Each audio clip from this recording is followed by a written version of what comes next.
지금 화면에 로스팅이 전체 화면에 잘 보이시는지 잘 보이시는 선생님께서는 채팅방에 잘 보인다고 얘기 좀 해주십시오. 어떻게 잘 보이십니까?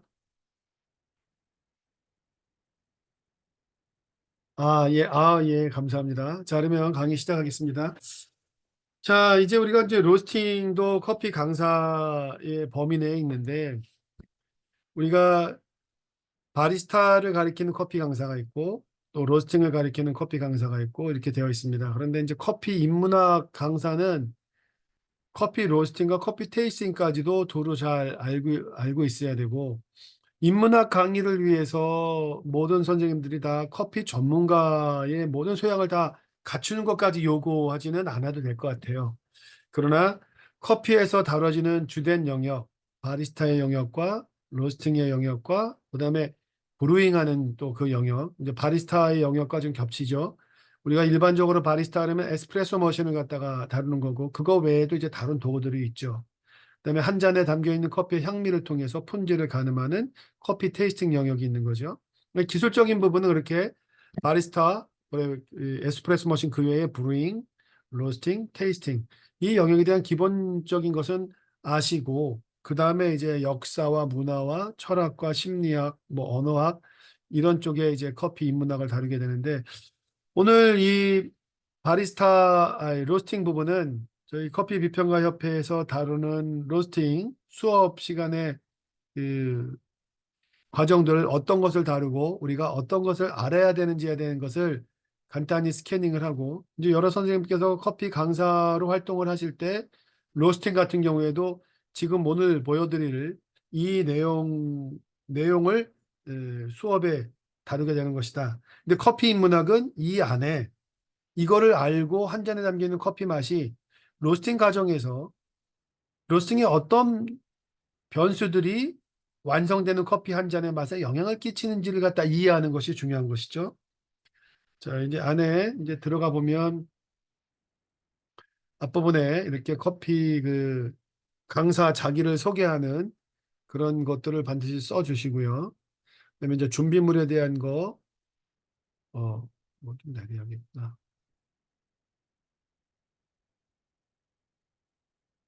이런 부분도 써 주시면 좋고, 그다음에 전체 로스팅 자격증 과정은 필기와 실기, 그다음에 이제 수행, 출석이 있고 이 수행 같은 경우에는 과제물 수행 같은 것을 의미를 하는 것입니다. 왜냐면은 이 수행이라는 것이 자격증 과정 시험을 통과하는 데 있어서는 필기와 실기만 반영이 되지만 우리가 한 과정을 진행을 할 때에는 이 과제물 수행을 통해서 나중에 그 본인의 능력을 보다 정확하게 평가받을 수 있다는 것이고 필기와 실기를 완성도 높게 우리가 달성하기 위해서 이 과제물 수행이라든가 수행 부분도 굉장히 중요한 부분이다라는 걸 강조하고 싶고요. 자, 이건 이제 남양주 평생학습원에서 진행하는 로스팅 과정에 대한 이야기입니다. 아, 로스팅 전체는 이렇게 6가지 정도를 알면 기본기는 갖출 수 있다고 생각을 해요. 첫 번째, 그린빈, 생두에 대한 영역이 아무래도 있겠죠. 1번, 그린빈에서 로스팅에서 요구되는 것은 그린빈에서 결점을 골라내는 능력이 제일 중요합니다.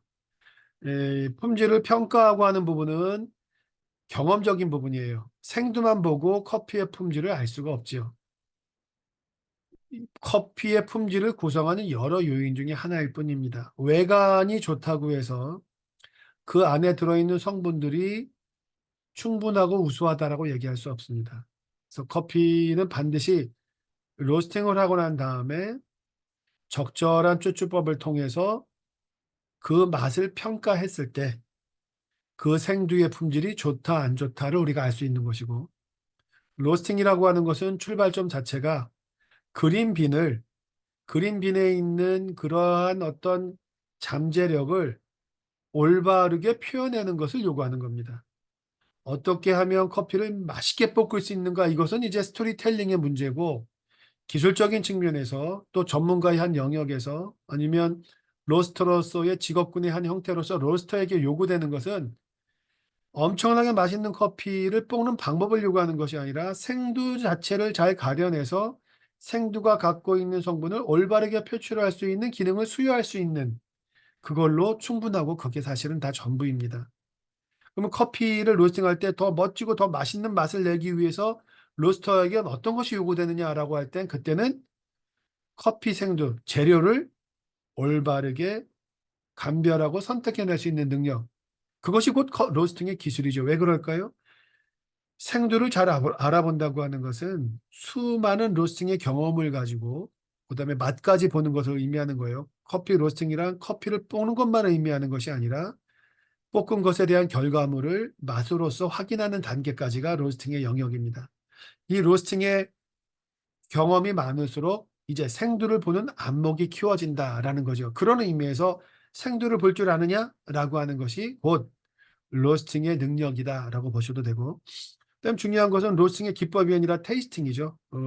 결과물을 커피를 맛보고 나서 좋은 커피들이 가질 수 있는 속성들이 무엇인지를 알고 맛을 보는 것을 통해서 이 커피가 좋은 것인지 안 좋은 것인지, 그리고 또 로스팅과 관련돼서는 로스팅 과정에 어떠한 부분들이 불을 세게 줬다거나 또 세게 줬다는 의미를, 지금 로스팅 하시는 분들은 제가 고사하는 단어 하나하나의 의미를 아실 거예요.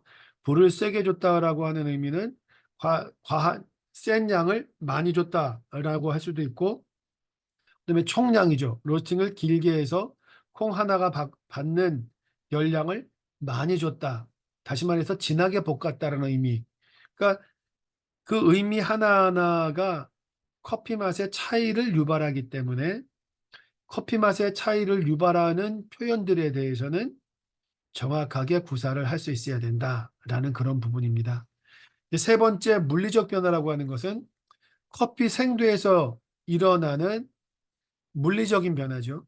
물리적인 변화라고 얘기하는 것은 크기, 수분량, 그다음에 주름진 정도라든가 외부의 색깔이라든가 내부 구조의 상대적인 공간의 크기라든가, 이렇게 그야말로 형태에 대한 것들이고, 네 번째 화학적 변화라고 하는 것은 커피 생두에 들어있는 향미 물질들, 그것은 장차 로스팅을 하고 나서 커피 맛 성분들로 변하게 될 원료 물질, 원료 성분들, 우리가 그것을 향미 전구체라고 하는 거죠. 그런 생두에서는 커피 맛이 별 아무런 감흥이 없죠. 왜냐하면 분자 자체가 크거나 혹은 향기 물질이 없어서 그런 거죠. 근데 얘가 로스팅을 하게 되면 우리의 후각에 자극되는 향기 물질이 만들어지고 우리의 미각을 자극하는 맛 성분들이 만들어지게 되는 것이죠. 이렇게 화학 구조의 변화를 우리가 화학적 변화라고 얘기를 합니다. 그다음 다섯 번째, 열 전달이라고 하는 것은 로스팅을 할 때 로스팅에 큰 영향을 끼치는 것이 얼마나 열을 많이 주느냐라는 거겠죠. 그렇죠? 우리가 지금 고기를 굽는다 할 때 제일 중요한 건 뭐죠? 얼마나 열을 줘야 고기가 우리가 먹을 수 있을 정도로 익을 수 있느냐라는 부분이겠죠. 거기에다가 이제 고기를 익을 수 있는 정도까지 구울 수 있게 된다라고 하면 그 다음 단계에서는 이제 고기를 얼마나 맛있게 먹느냐의 문제가 되죠. 맛있게 먹느냐라고 할 때 좀 미디움 레어 이렇게 완전히 익히는 거, 아니면 내부에 육즙을 좀 만드는 거, 아니면 내부에 육즙이 또 없도록 고르게 진하게 웰던으로 커피를 굽는 거, 이게 다 맛이 다르죠. 그럼 같은 재료로 구울 때 서로 다른 결과물을 만들게 하기 위해서는 어떻게 돼요? 고기에 닿는 불과 또 불이 닿는 시간이나 이 열량을 조절해야 되겠죠. 그걸 조절할 때 우리는 쉽게 이 버너의 그 단계를 1단계, 2단계, 3단계에서 3단계에서 2단계로 줄인다거나, 이렇게 열의 열량을 조절하면서 고기에 전달되는 열량을 강약을 조절할 수 있을 거예요. 근데 커피는 로스팅을 한다고 하는 것은 얘가 불판에 바로 붙어 있는 것이 아니라 여러 조건, 컨디션을 간접적으로 이 공기의 흐름과 함께 조절해 주는 거죠. 따라서 로스팅을 할 때 이 열 전달의 경로를 잘 알지 못한다면 고기로 따진다면 우리는 웰던과 레어를 어, 차별적으로 해달라고 할 때 이 조절이 잘 안 될 것입니다. 그런 의미에서 로스터의 구조를 보면서 열이 어떻게 콩으로 전달되게 되느냐, 드럼 안에 들어있는 콩이 어느 방식으로 열을 받게 되느냐라는 것, 이것은 그 시스템의 열 전달 과정을 봐야만 알 수 있는 것이다라는 거죠. 다음 이제 여섯 번째, 대부분 이제 커피 로스팅을 하게 되면 이른바 그래프라는 거, 이렇게 약간의 곡선으로 이렇게 나오는 그것을 프로파일이라고 하는데, 사실은 그것은 곡선일 뿐이죠. 프로파일은 그 곡선이 갖고 있는 의미를 의미합니다.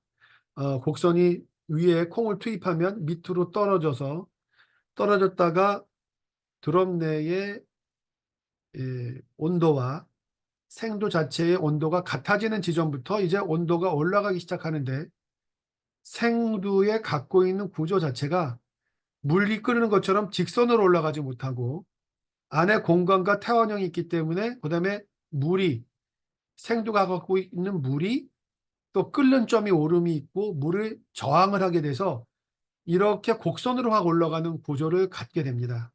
그래서 그래프를 볼 때, 우리가 이따 그래프를 보겠지만, 그 타원의 곡선은 아무것도 건들지 않고 그냥 둬도 곡선이 그려지게 되는 거예요. 근데 마치 곡선이 예쁘게 그려져야 커피 맛이 좋아진다라고 하는 것이, 우리가 불 조절을 섬세하게 해야지만 그러한 예쁜 곡선이 나온다는 걸로 오해를 하셔서 커피 로스팅을 어렵게 생각하시는 분이 있는데, 그래프의 모양을 바꾸는 것이 아닙니다. 타원은 그대로고 얼마나 그것이 빨리 일어나게 하느냐 혹은 느리게 일어나느냐라고 하는 그런 속도의 차이일 뿐이지, 콩은 누가 볶든 간에 타원형을 이루게 되어 있어요. 물리적인 구조와 열의 성격과 그렇게 될 수밖에 없다라는 거. 그러니 프로파일을 볼 때는 곡선이 예쁘게 그려지도록 한다는 그런 스트레스에서 벗어나서, 곡선의 그 지점들이 X축에 있는 몇 분 만에 이런 현상이 벌어지는지, 몇 분 만에 1차 크랙이 오는지, 1차 크랙이 있은 다음에 몇 분 만에 우리는 커피를 배출해야 되는지, 이런 상대적인 거리, 상대적인 가치에 대해서 알아야 된다. 이런 부분을 제가 이제 강조해서 말씀을 드리는 거예요. 이제 아셨죠? 그래서 로스팅을 한다라고 할 때 우리가 크게 6가지로 나눴는데, 이 6가지들이 커피 로스팅을 잘 하는지를 판별하게 되는 그런 요소들이 되고, 거꾸로 이 6가지를 잘 안다면 커피 로스팅에 대한 기본기들은 다 갖췄다라고 우리가 얘기할 수 있는 것이죠. 로스팅이란 무엇이냐? 아주 간단해요. 크게 정의를 한다면 커피의 성분을 빼낼 수 있도록 물리적인 구조를 만드는 것이고, 더 본질적으로는 뭐죠? 생두, 이렇게 말씀하시면 돼요. 생두를 그냥 먹으면 맛이 없잖아. 고기도 마찬가지죠. 고기를 그냥 먹을 수 없잖아. 비린내 맛 나고. 얘를 볶아 먹어야지만 향이 만들어지지. 그러니까 로스팅이라고 하는 것은 맛을 만들어내는 과정이다. 두 번째, 커피는 볶인 결과물을 다 먹는 것이, 그대로 먹는 것이 아니라 그 안에 들어있는 성분들을 물로 추출하는 것이니까, 로스팅을 통해서 맛과 향을 만드는 것과 함께 뭐다? 물로써 추출할 수 있는 물리적인 상태를 만드는 것이다. 이렇게 두 가지를 알아두셔야 됩니다. 그래서 앞부분에 말씀드린 이야기들이 나오는 거예요. 맛과 향, 적절한 조건이라고 하는 것. 제가 앞부분에 설명을 드렸고, 커피에서의 맛과 향을 유발하는 것들을 생두에서는 우리가 그것을 향미 전구체라고 한다. 그러면 향미 전구체들이 로스팅이 되고 나면 그런 것들이 이제 하나하나 맛성분, 맛성분이라고 할 때 유기산은 신맛이 되는 거고, 수크로스는 단맛이 되는 거고, 지방 같은 경우에는 텍스처, 질감에 영향을 끼치는 거고, 카페인이나 클로로객산 같은 건 맛으로는 쓴맛, 그다음에 신맛을 유발하는데, 그 두 성분 같은 경우에는 맛과 향보다는 가면 갈수록 이제 소비자들은 뭘 요구하냐면, 카페인과 클로로겐산이나 트리고넬린이나 이런 물질들이 우리의 건강과 무슨 관계가 있느냐를 묻게 되는 거죠. 자, 그럴 때 이게 로스팅과 무슨 관계가 있죠? 어떻게 하면 유효 성분들을 사라지지 않고 한 잔에 많이 담기게 하느냐? 커피를 볶으면 볶을수록 카페인이나 크로로겐산과 같은 유효 성분들이 많아진다면 전혀 고민할 문제가 없는데, 로스팅은 어느 지점까지 해야 되느냐에 따라서 얘가 한 잔에 담긴 커피 그 성분의 양들이 달라지거든요. 그래서 우리는 이 적절한 조건에서 보시는 것처럼 로스팅을 할 때는 우리가 두 가지를 가지고 이제 연날리기를 하는데 줄이 두 개가 있다고 생각하시면 돼요. 연날리기를 할 때 줄을 오른쪽을 잡아당기면 오른쪽으로 가는데, 계속 오른쪽으로 잡아당기면은 얘가 떨어지니까 또 왼쪽으로 균형을 맞춰주고, 또 왼쪽으로 가는 거려면 또 왼쪽으로 가기 위해서 또 오른쪽을 또 움직여주고, 바로 왼쪽에 손에 잡고 있는 것, 얘가 바로 시간이고, 오른쪽 손에 잡고 있는 거 열량이다, 열이다. 그래서 로스팅을 한다고 하는 것은 우리가 줄로서 뭐 꼭두각시 인형을 갖다 조절하는데 두 개의 줄 가지고 연출하는 거예요. 하나는 시간의 줄을 가지고, 얘 시간을 빨리 땡길수록 어떻게 돼요? 로스팅 시간이 짧아지면 짧아질수록 커피가 덜 익겠죠. 그러면 시간을 짧게 하려면 어떻게 돼요? 열을 많이 줘서 짧은 시간에도 로스팅을 해주게 되는 거죠. 자, 시간을 길게 해야 되면 어떻게 돼요? 열을 좀 늦춰줘가지고 타지 않게끔 해야 되죠. 자, 그러면 결국 시간과 가열되는 열은 두 개가 함수가 되는 거예요. 두 개가 동시에 관련이 되는 거죠. 그래서 하나의 커피를 로스팅했을 때 이 커피 맛이 좋다 그러면 얘를 얼마나 강하기에 센 불로 볶았어? 아, 그래 하고 끝나는 게 아니라 항상 두 가지로 얼마나 센 불로 몇 분을 볶았어? 이렇게 로스팅을 이야기할 때는 열량과 시간의 개념을 반드시 함께 이해하고 계셔야 돼요. 그래서 우리는 로스팅이라고 하면 시간과 열, 온도죠. 온도의 그 함수다 이렇게 얘기하죠. 자, 여기서 좀 약간 이제 구별된 얘기를 하면 시간 초로 재죠. 열량 어떻게 재요? 온도로 얘기를 해요. 자, 근데 열량이라고 하는 것은 생두한테 전해진 열의 총량은 시간 곱하기 온도죠. 그죠? 1시간, 뭐 예를 들어 30초를 100도로 한 게 됐다 그러면 곱하면, 예를 들어 그냥 열량을 곱한다고 할 때 단순하게 물론 이제 칼로리로 계산해야 되겠지만, 이 커피한테 전달된 열량을 보려면 30초 곱하기 100도로 했으니까 100을 곱하면 3000이라는 숫자가 나오죠. 자, 근데 1분 60초를 하게 됐는데 50도로 했다. 와, 그러면 60초를 했기 때문에 열량이 많이 간 게 아니라 온도를 50도로 했으니까 5, 6, 30 똑같이 3000이라고 하는 숫자가 나오죠.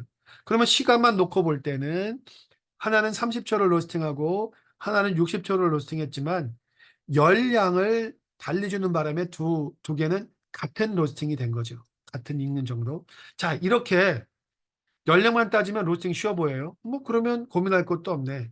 시간과 그다음에 온도만 조절을 하면 우리는 똑같이 만들 수 있구나. 자, 그런데 시간과 온도의 함수가 어려운 이유는 속도를 빨리 해주느냐. 똑같이 3000이라는 열량을 줬다고 하더라도 30초 만에 100도로 해서 3000을 간 것이냐, 아니면 60초로 두 배로 길게 하면서 온도는 50으로 낮춰서 간 것이냐. 빨리 가서 패스트, 늦게 가서 슬로우. 커피 로스팅이 어려운 것은 이 속도를 어떻게 하느냐에 따라서 맛도 달라진다는 거예요. 자, 제가 드린 지금까지 오늘 수업을 시작해서 지금까지 드린 이것이 로스팅에 대한 기본 관점의 전부입니다. 패스트와 슬로우. 패스트와 슬로우는 왜 나왔죠? 열량을 세게 줘서 빨리 로스팅하는 거. 그다음에 온도를 상대적으로 열량을 낮게 해서 느리게 로스팅하는 거. 두 개가 준 열량이 똑같아서 같이 발현됐다라고 뭐 밀가루 이른바 파전을 만들 때는 그렇게 하겠지만, 커피는 입체적인 모양을 갖고 있는 생두는 얘가 속도에 따라서 활성 정도가 달라진다는 거예요. 자, 그러면 이걸 아시게 되면 이제 로스팅은 어떻게 하시겠어요? 로스팅을 잘하기 위해서는 이제 시간과 온도를 같이 조절해 줘야죠. 그 개념이 제일 중요합니다. 이제 그 다음부터는 뭐예요? 구조를 가지고 얘를 커피 생두를 어떻게 넣어주느냐, 시간은 뭘로 재느냐, 안에 있는 온도는 어디에 온도를 재는 것이냐, 자, 패스트 로스팅 하기 위해서 너무 빨리 익혀버리면 타니까 열을 한번 좀 뒤로 갈수록 낮춰주는데 어디를 조절을 해야 열을 덜 받게 하는 것이냐? 그럼 뭐 당연히 버너지만 이 열풍의 흐름을 보면서 어디를 빼주고 열어주고 해야 되죠. 왜 그러죠? 커피는 로스팅할 때 체프라고 하는 이런 이른바 이 날리는 물질들이 생겨요. 그 물질을 빼주는 역할까지도 해야 되는 거죠. 자, 이제 말을 들을수록 간단하다고 해놓고 여러 가지 요인들을 얘기하니까 또 어려워지죠. 그 다음 진도 한번 나가볼게요. 그래서 나머지는 이제 편하게 그림을 보세요. 아, 이렇게 생두, 녹색, 얘는 딱딱하고 이 상태에서는 우리가 먹을 수가 없죠. 아무 맛이 없죠. 로스팅을 통해서 물에 녹지 않은 성분들이 가득한데 얘를 로스팅하게 되면은 이제 물을 가지고 물을 통해서 성분을 빼낼 수 있다. 자, 그래서 로스팅을 하고 난 다음에 하나의 그 콩을 100이라고 할 때 무려 73%는 물에 녹지 않는 찌꺼기로 나오는 거고 그중에 물에서 빠져나올 수 있는 성분들이 최대 27%인데 27%를 다 로스팅, 브링을 할 때 다 빼면 커피 맛이 없어요. 그래서 우리가 이제 적정 수율 18에서 22%라는 말이 나오게 되는데요. 그린빈에서는 그린빈만 봐도 할 게 굉장히 많지만 여기서는 디펙트를 골라내는 것이 중요하다. 결합 커피를 볶았을 때 벌레 먹는다거나 아니면 가공 과정에서 문제가 되는 것들을 육안으로 골라내는 과정. 이 식물 이뭐 꼭두선입과나 이런 부분에 대해서는 우리가 앞부분에 배웠기 때문에 쭉 넘어가고 로스터라면은 산지를 이해해야 돼요. 제가 추천할 때에는 에티오피아 커피부터 로스팅을 잘할 수 있으면 좋다라고 말씀을 드리죠. 왜냐하면 모든 것이 에티오피아에서 시작돼서 전해졌기 때문입니다. 그러면 이제 로부스타 같은 경우에는 원산지는 콩고인데 로부스타와 아라비카를 볶는 방식은 똑같지만 열에 대한 반응이 달라요. 그리고 로부스타를 볶는 거에 대해서는 일반 로스팅 하는 사람들이 많은 경험이 없죠. 왜냐하면 거의 블렌딩을 해서 에스프레소까지 가게 되는데 이게 좀 바뀌고 있어요. 이제 로부스타도 드립커피처럼 싱글 오리진으로 드립으로 마시는 시대가 열리고 있습니다. 지금 산지에서 들어오는 이런 소식들을 들으면 로부스타에 대한 우리의 그 선입견이 있잖아요. 고무 냄새가 많이 나고 향미가 풍성하지 않아서 저건 드립으로 마시기에는 좋지 않은 커피다.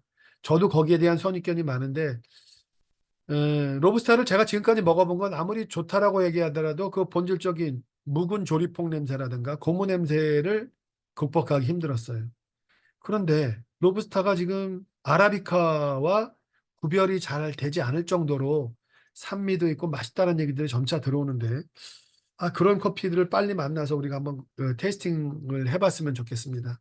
근데 로부스타에 대해서 아름다운 얘기들은 갈수록 계속 늘어날 겁니다. 로부스타를 마치 마셔야 될 것처럼 이렇게 얘기하는 경우들이 많아지고 있어요. 왜냐하면 이 자본에 의해서 앞으로 아라비카는 생산량이 갈수록 줄어들 것이고 로부스타들의 생산량이 많아지는데 그럼 우리가 좋지 않은 커피를 마셔야 되느냐? 그게 아니라 로부스타가 지구 온난화에 잘 견디기 때문에 고급 품종을 만들기 위해서 로부스타를 계속 하이브리드 교배를 시킵니다. 아라비카와.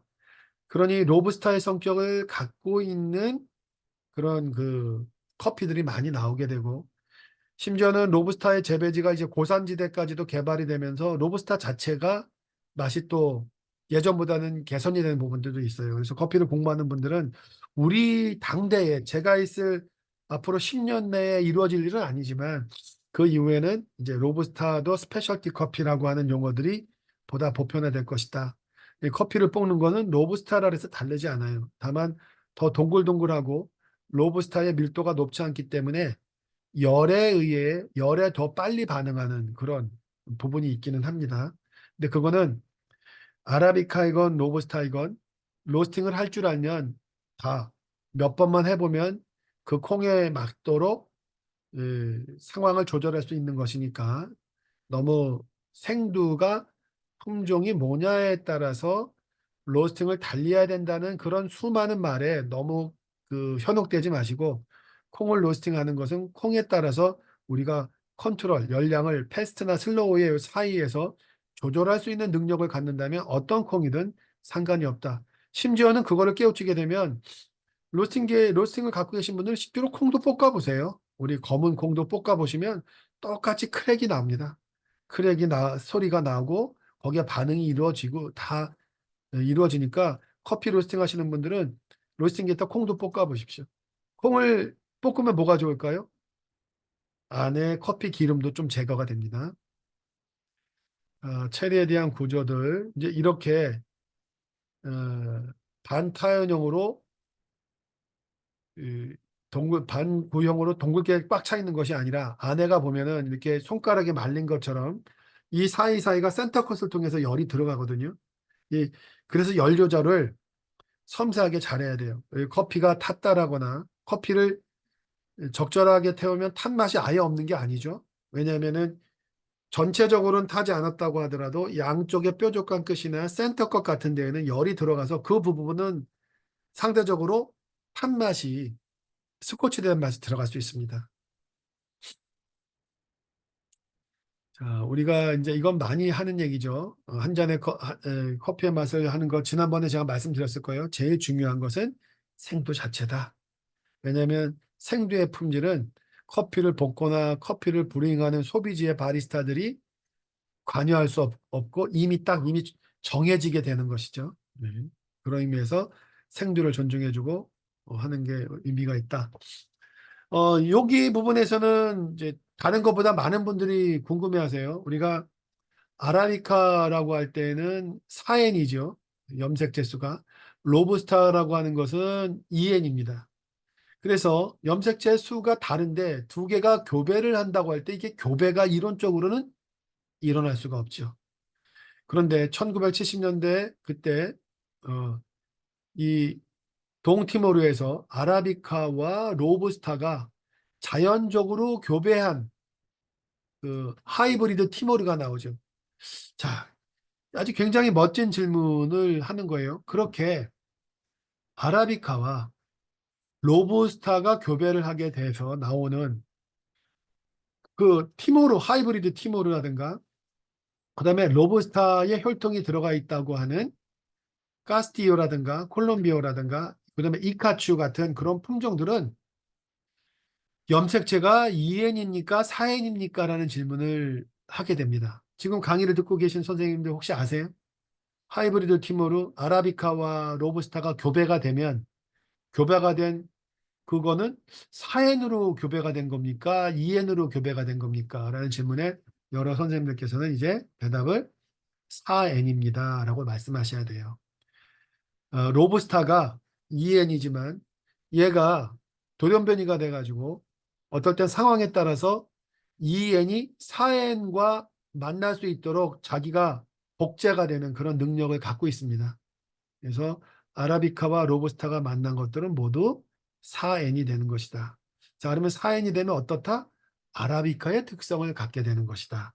그래서 우리가 하이브리드 티모르나 그다음에 카스티조나 이런 로부스타의 혈통이 들어가는 것은 로부스타로 구분하지 않고 아라비카에 포함시키죠. 그리고 아라비카이면서 인트로그레스드 로부스타의 DNA가 삽입된 그런 품종이지 품종 자체는 4N이기 때문에 아라비카로 분류된다는 거 알고 계시고요. 다음 이제 커피 맛을 이해할 때 가공 과정이 뭐 어떻게 했느냐, 품종에 따른 이런 맛의 차이가 있다라는 거. 이 로스팅하는 사람들은 기본적으로 알아야 돼요. 이건 이제 로스팅의 상태를 보는 것이 아니라 콩의 상태를 보면 체리를 통째로 말린 내추럴. 이렇게 말리는 과정 중에 씨앗이 형성되는 향기 물질이 달라지는 것이죠. 왜냐하면은 커피가 같은 커피를 내추럴로 할 때, 블랙허니, 레드허니, 워시드로 할 때 맛이 다 달라지는 이유는 예를 들어 내추럴을 할 때 이 체리에 있는 성분이 커피로 스며든다 이렇게 설명하지 마시고 말리는 상황이 체리를 통째로 말리느냐, 점액질을 많은 상태에서 말리느냐, 점액질을 싹 닦아낸 상태에서 말리느냐, 아니면 심지어는 점액질을 물에다가 집어넣어서 물 속에서 완전히 제거한 다음에 그 다음에 훌링을 하느냐? 이거는 씨앗이 커피에서 수확을 한 다음에 씨앗으로 완성될 때까지의 거치는 과정이 다르기 때문에 씨앗에 형성되는 향미 전교체가 달라진다라고 설명하는 걸로 충분합니다.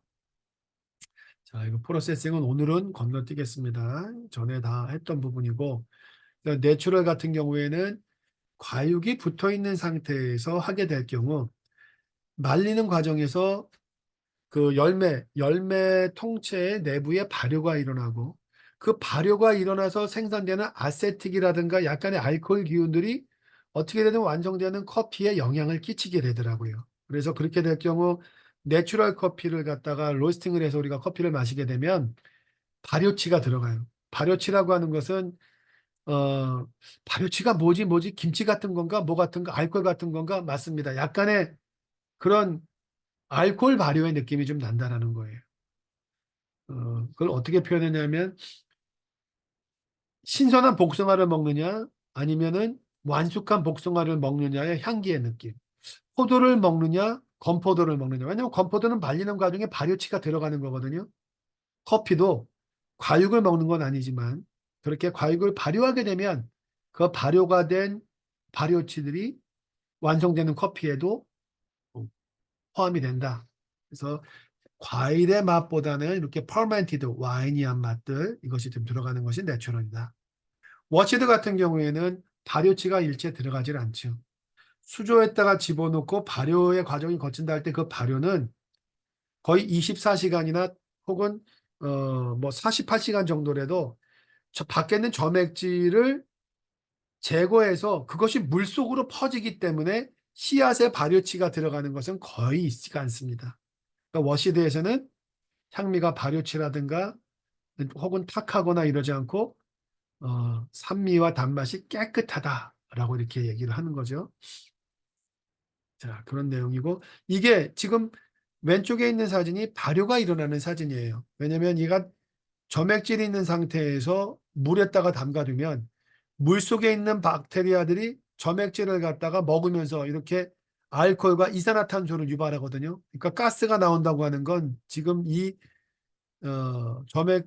파치먼트를 담가둔 수조에서 왕성한 발효가 일어나고 있다는 거죠. 우리가 이렇게 물속에 있는 박테리아가 점액질을 먹는 현상을 발효라고 합니다. 김치를 만드는 게 아니에요. 점액질을 제거하려고 하는 거죠. 그래서 하게 되면 아직도 고체 물질이 여기에 붙어 있으니까 오른쪽처럼 이렇게 문지르면서 닦아내는 거예요.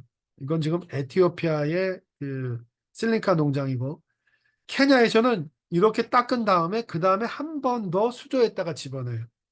그래서 그거를 더블 퍼멘테이션이라고 한다거나 워시드에서 더블 수조라고 하는 거는 물에 2번 빠뜨렸다. 풀리 워시드라고도 얘기도 하고. 자, 허니 프로세싱은 이제 복습의 의미인데 뮤셀라지를 많이 남기면 블랙이 되죠. 이렇게 뮤셀라지가 많이 남길수록 발효치가 더 강해져요.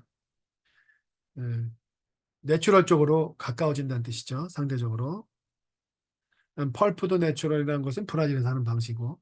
다음 에너렉 퍼멘테이션에 대해서는 제가 이 강의를 했었죠. 삼삼칠명 이 사람이 사사세스틱이죠. 2015년에 사사세스틱 호주의 이분이 여러 번 뭐 준우승까지 하다가 마침내 2015년 월드 바리스타 챔피언에 오르게 되는데 이때 이 사람이 탄산침명 커피를 가지고 나가서 대회에서 우승을 했습니다. 그래서 그 이후부터 이제 무산소 발효의 커피들이 많이 알려지게 됐다는 거.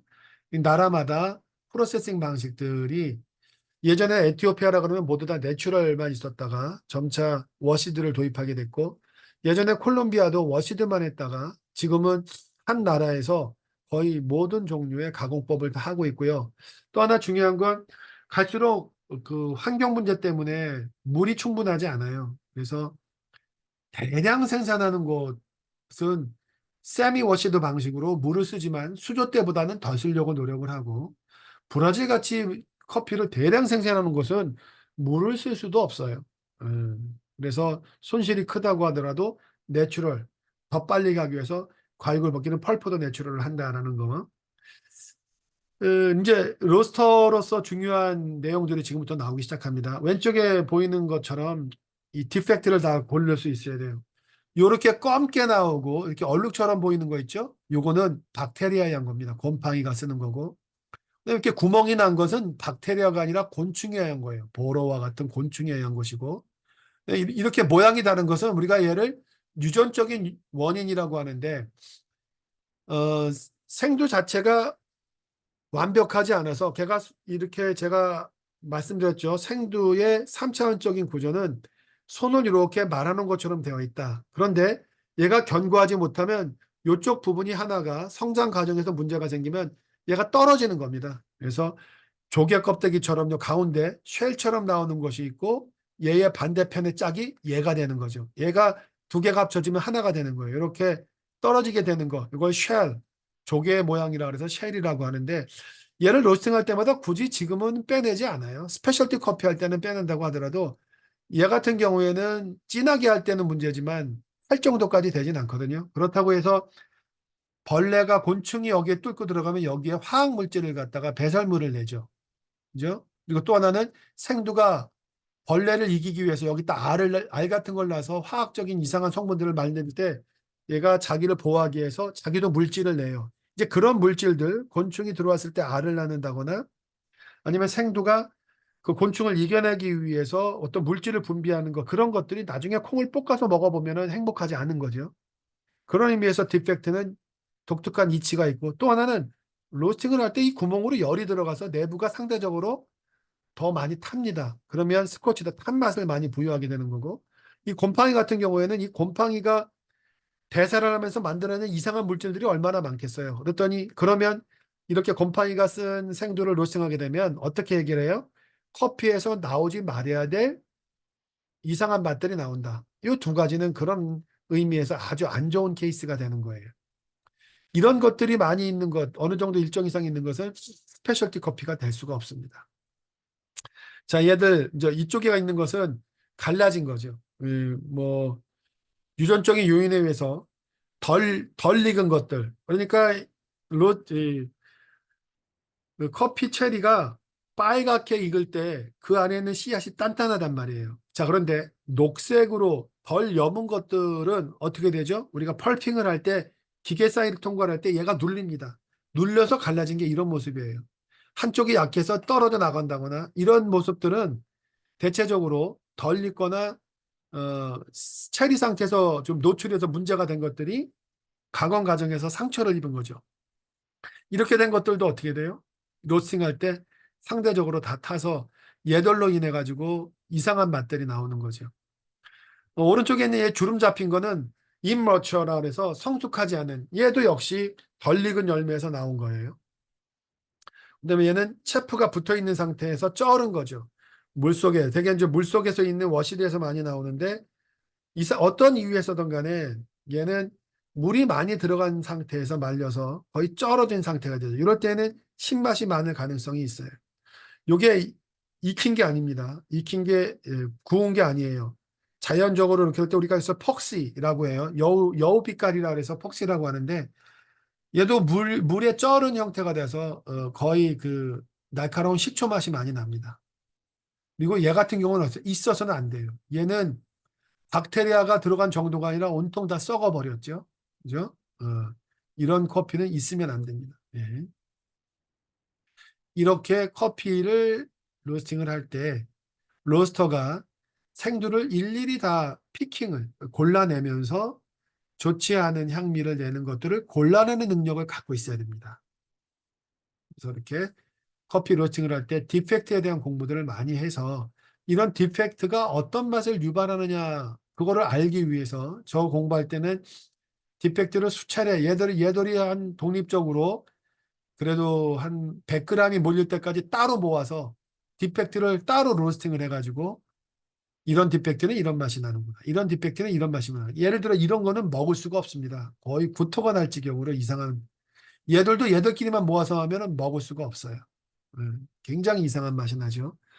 근데 현장에서는 얘들이 한두 개가 끼어 있을 때 그럴 때 전체 맛을 어느 정도로 훼손하느냐를 아는 것이 중요하니까 디펙트의 맛을 개별적으로 궁금해 보시되 디펙트 공부는 그걸로 끝내시고 디펙트를 이제 멀쩡한 커피에다가 한 두세 알 집어넣으면서 그것이 미약하지만 몇 알 들어갔을 때 전체적인 어떤 그런 스윗니스라든가 정서적으로 좋은 느낌이 얼마나 훼손하는지 그렇게 디펙트가 미약하게 들어가 있을 때에도 잡아낼 수 있는지 이제 그러한 능력을 키우는 것이 이제 더 중요하겠죠.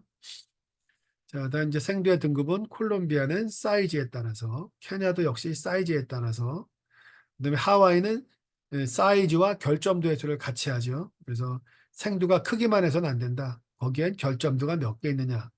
그래서 300g 중에 결점도가 10개 이내야지만 된다. 그래야지만 하와이 코나 엑스트라 팬시가 된다. 스크린 크기도 19면은 굉장히 커요. 그래서 하와이 코나 엑스트라 팬시 같은 것도 기회가 되면 한 번 정도는 드셔보세요. 거의 콩이 바퀴벌레처럼 보이죠. 파카마라도 크고 마라고지페도 크고 자마이카 블루 마운틴도 큰데 하와이 코나 엑스트라 팬시 같은 경우에는 이건 속일 수가 없어요. 사이즈 자체가 커서 아주 유니크하죠.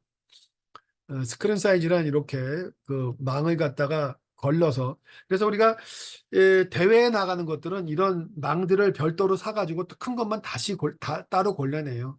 산지에서 사이즈를 골랐다고 하더라도 작은 것들이 이제 껴있는 경우들이 있거든요. 우리가 그 정도라면 그냥 다 받아들이는데 대회에 나간 콩들은 선수들은 다시 면밀하게 이런 수동체들을 사다가 큰 것들만 골라내는 그런 작업들도 합니다. 왜 그렇게 하느냐?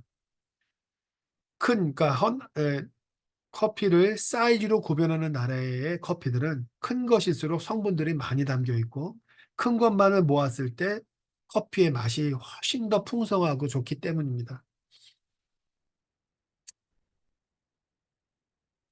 이제 이건 고도에 따라서 높은 데서 나오는지 낮은 데서 나오는지에 따라서 우리는 등급 자체를 높은 데서 나오는 것, 낮은 데서 나오는 걸로 아예 하겠다. 왜냐하면 높은 데서 나왔을 때 더 향미가 풍성하게 어, 되죠. 왜냐하면 높은 곳에서는 녹색에서 빨간색까지 익어가는 그 숙성의 과정이 더 길게 되고 길게 될 때 커피에 들어가는 맺혀지는 향미가 훨씬 더 풍성해져서 우리나라 같은 경우 과테말라 코스타리카는 높이에 따라서 어느 높이에서 수확한 커피냐를 가지고 우리는 구별하겠다. 그럼 여기서 질문이 나와야겠죠. 그러면 과테말라 코스타리카는 아예 농장 자체가 SHB 농장, FHB 농장, HB 농장으로 나눠져 있는 것이냐? FHB 농장은 암만 열심히 해도 SHB 등급이 못 되는 것이냐? 부당하지 않느냐? 맞습니다. 부당합니다. 그러나 이렇게 하죠. 왜냐하면은 높은 데서는 커피를 손수확을 할 수밖에 없어요. 그러니 기계가 좀 올라가는 FHB랑은 아예 다른 차원으로 아예 이야기를 하는 겁니다. 그래서 혹시라도 지금처럼 누군가가 코스타리카나 과테말라 커피의 FHB를 판매를 하면서 지대가 좀 낮을 뿐이지 HAPB만큼 좋은 커피가 나오는 것이야라고 비싸게 판다면 그건 노예예요. 과테말라, 코스타리카는 SHB를 할 수 있는 농장들이 정해져 있고 거기에서 최고의 커피들한테만 SHB를 줍니다. 일반적으로 우리가 HB를 갖다가 구할 때는 대부분 다 커머셜입니다. 그리고 여기서 하드빈이라고 하는 것은 이제 여기서는 지금 고도와 또 여기가 하이그로운 엘살바도르와 니카라과가 고도고 과테말라는 딱딱함을 갖고 얘기하는데 결국은 SHB나 이것도 농장이 높은 지역에서 나오는 것 같고 따지는 거예요. 그래서 고도를 따지든 아니면 얼마나 딱딱함을 따지든 사실은 같은 이야기다라는 거. 높은 데일수록 딱딱하다. 성분이 많고 그래서 표현 자체를 하드빈이라고 하는 거고 엘살바도르와 니카라과는 하이그로운 높은 지대라 그래서 SHB라고 얘기하는 거고. 그러니까 하드와 하이의 차이가 있는 거예요. 예. 그리고 G가 있죠. 얘는 그로운 높은 데서 그로운 키웠다. SHB 하이 빈, 하드 빈 딱딱하다. 왜 딱딱하냐? 지대가 높은 데서 수확한 것이기 때문에 같은 개념이라고 보셔도 됩니다.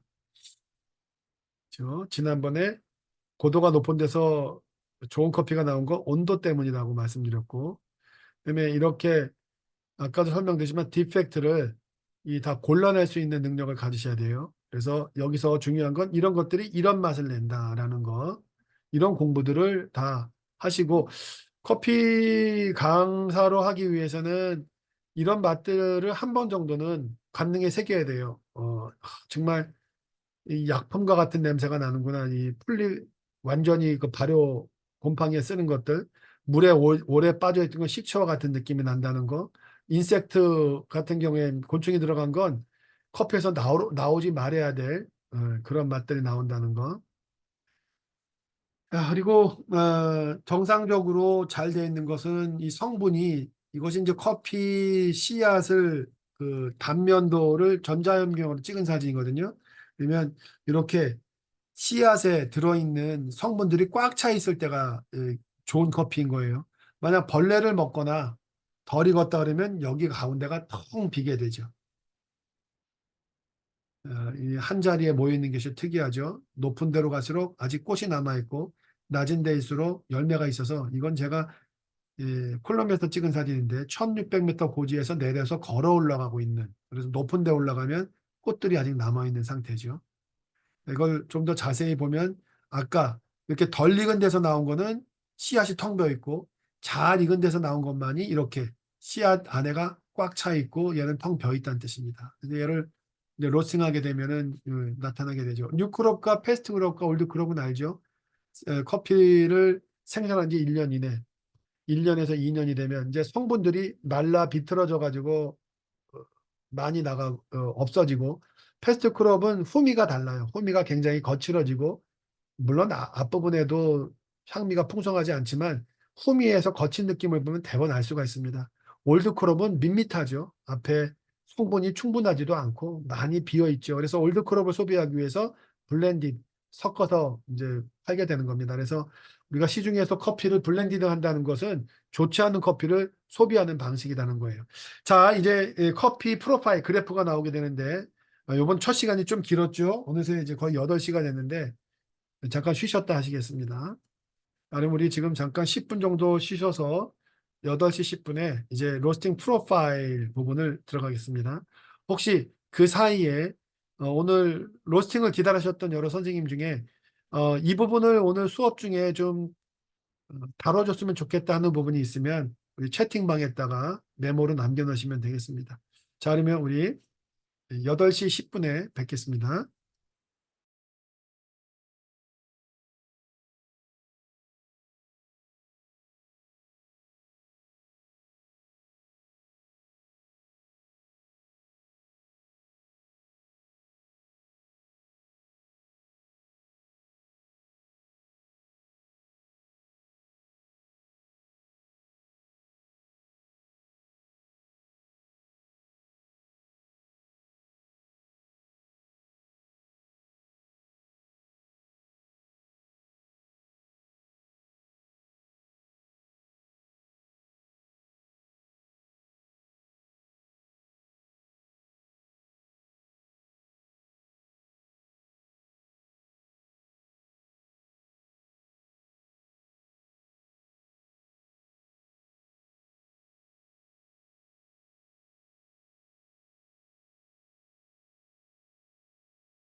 우리 두 번째 시간 시작하겠습니다. 앞부분에 또 강의를 해보면 제가 또 이 잔소리가 많아져서 진도를 많이 또 못 나갔네요. 오늘 6개 슬라이드를 그래도 쭉 다 보는 것으로 하고, 이거 참 또 녹화를 하면서 말씀드릴게요.